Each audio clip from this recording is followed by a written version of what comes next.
और चंद्रशेखर, यहां पर जो बाबा साहेब भीमराव अंबेडकर के अपमान पर जो ये घमासान मचा हुआ है, ये दरअसल उनके प्रति जो आदर सम्मान देश का है उसका इजहार आप होते देख रहे हैं। अब विशुद्ध राजनीति हो रही है और नफे नुकसान का आकलन हो रहा है सत्ता पक्ष विपक्ष दोनों तरफ से।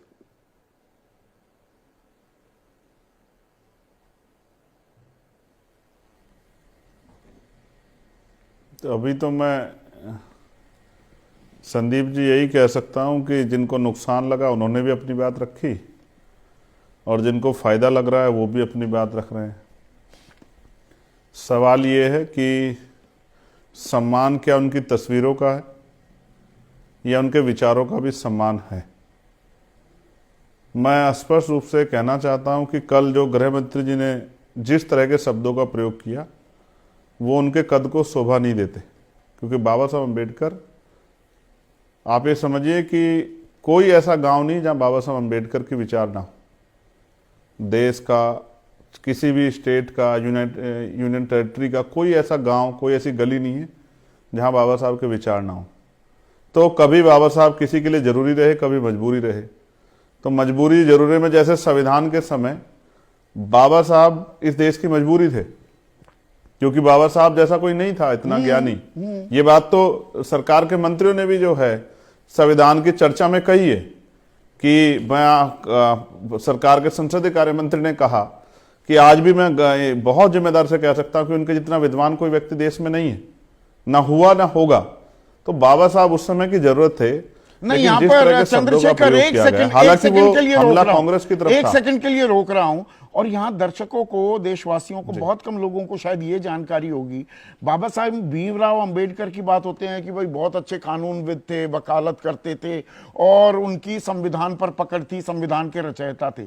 बहुत कम लोग ये जानते होंगे कि वित्तीय मामलों पर, फाइनेंशियल इंप्लीकेशंस पर, फाइनेंस पर, बजटिंग पर उनकी ऐसी कमाल की पकड़ थी। और रिजर्व बैंक ऑफ इंडिया जो 1935 में जिसकी स्थापना हुई, वो जो एक्ट आई, उसके रचयिता भी बाबा साहेब भीमराव अंबेडकर, ये उन्हीं का मास्टर प्लान था। एग्जैक्टली। ये लोगों को कम, मैं इसीलिए थोड़ा मैंने कहा ये जानकारी भी जोड़ दूं। आप जारी रखिए प्लीज। मैं आपसे कह रहा हूं, जब आपने ये बात कही तो मैं कुछ और फिर बातें आपसे कह देता हूं। सच ये है कि बाबा साहब एक जाति के दायरे में आके मजबूर हो गए, क्योंकि देश में जाति व्यवस्था है। वरना इकोनॉमिक्स पे और पूरी जो व्यवस्था है, उस ढांचे पे जितनी पकड़ उनकी थी, मतलब आप समझिए ना, जिनको नोबेल मिला उन्होंने भी कहा, अमर्त्य सेन जी ने भी कहा कि मेरे गुरु जो है बाबा साहब अम्बेडकर हैं। इकोनॉमिक्स में जिनको जो है नोबेल मिला। मैं आपको ये बात इसलिए कह रहा हूं कि आज गृह मंत्री ने 5:30 बजे पीसी की, मैंने वो पीसी भी सुनी और जो विरोध हुआ मैंने उसको भी सुना। लेकिन मैं आपको स्पष्ट तौर पे कहना चाहता हूं, ये बात शायद आपके यहाँ कोई चर्चा में कहेगा नहीं। अभी आपको याद है परभनी में कुछ हुआ था। परभनी में हुआ ये कि बाबा साहब अम्बेडकर की स्टैचू और संविधान की प्रतिकृति को छेड़खानी की गई थी। एक बड़ा विरोध हुआ जिसमें एक लड़का जो है सोमनाथ की जान भी चली गई पुलिस की मारपीट में। मैं आपको जो सच कहना चाहता हूं ये है, बाबा साहब का अपमान करने की हिम्मत आज किसी में भी नहीं है। अगर गलती से किस पे हो भी जाता है तो उसको भी एहसास हो जाता है, क्योंकि बाबा साहब को मानने वाले लोग देश में नहीं दुनिया में बहुत हैं। और उनके मानने वाले वो अनुयायी हैं, भक्त नहीं है, लेकिन वो बाबा साहब के सम्मान के साथ हुई छेड़खानी पे कुछ भी कर गुजर सकते हैं। आज अगर देश में कहीं बाबा साहब की स्टैचू पे अगर स्टैचू के साथ छेड़खानी हो जाती है तो पूरे प्रशासन में हड़कंप मच जाता है, क्योंकि हमारे लोग सब कुछ बर्दाश्त कर सकते हैं, लेकिन अपने मुक्तिदाता का, हो सकता है अमित शाह जी के लिए, भाजपा के लिए बाबा साहब जो हैं वो पूजनीय हो या ना हो, या वो पूजते हों या उनके विचारों पर चलने की बात करते हो या उनको भगवान मानते हो नहीं मानते हो, लेकिन इस देश के करोड़ों शोषितों, वंचितों, महिलाओं के लिए वो मुक्तिदाता हैं।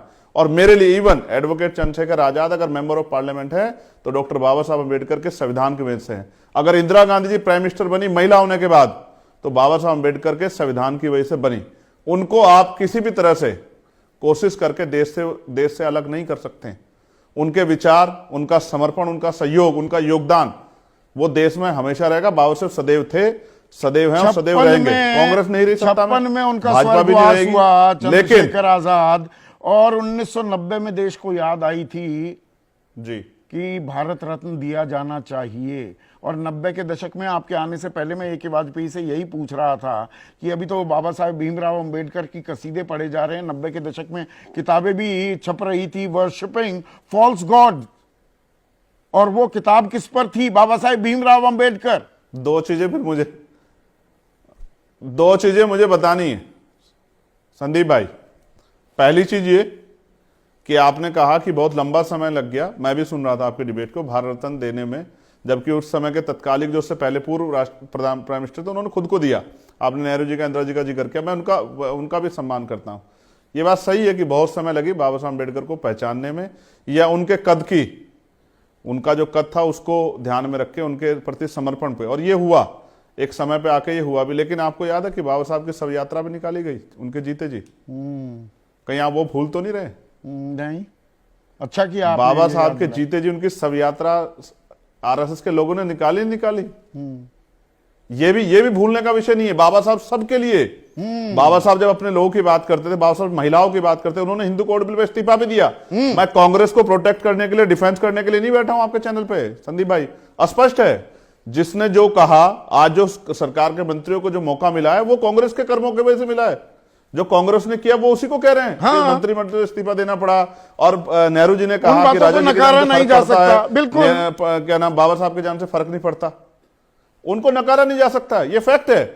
लेकिन आज जो हो रहा है, 2 दिन पहले पार्लियामेंट में कहा गया कि भाई संविधान पे चर्चा करा रहे हैं, और मैंने, आपको याद होगा, मैंने पार्लियामेंट में जब मुझे बोलने का मौका मिला, मैंने सबसे पहली बात ये कही कि आप कह रहे हैं, सब सारे नेता बोल रहे हैं, बड़े बड़े नेता, मंत्री हैं, सब हिंदुस्तान वर्ड का यूज कर रहे हैं, लेकिन कॉन्स्टिट्यूशन पे डिबेट कर रहे हैं आप 70 साल गौरवशाली यात्रा पे, 75 साल की। लेकिन फर्स्ट जो चैप्टर है भाग 1, वो तो कहता है India that is Bharat, India that is Bharat. फिर आप एंटी कॉन्स्टिट्यूशनल वर्ड का क्यों प्रयोग कर रहे हैं बार बार हिंदुस्तान? तो सरकार के मंत्रियों ने बोला, विपक्ष के नेताओं ने बोला, तो जब आप पार्लियामेंट में संविधान पर चर्चा कर रहे हैं तो आप उस वर्ड का यूज भी नहीं कर रहे हैं। नहीं, बहुत ही अहम बात आपने कही और वक्त निकाला।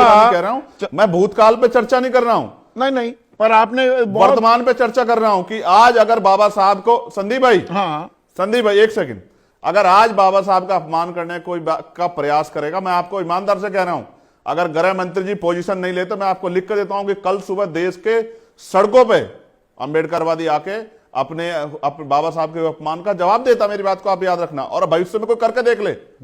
किसी को अगर ये घमंड हो, सत्ता विपक्ष को कोई करके देखे, बाबा साहब के खिलाफ कुछ करके देखे, बोल के देखे, तो अंबेडकरवादी बताएंगे कि वो उनके सम्मान की रक्षा कैसे कर सकते हैं। वो सरकार और विपक्ष के अधीन नहीं है। बहुत बहुत शुक्रिया चंद्रशेखर रावण आजाद।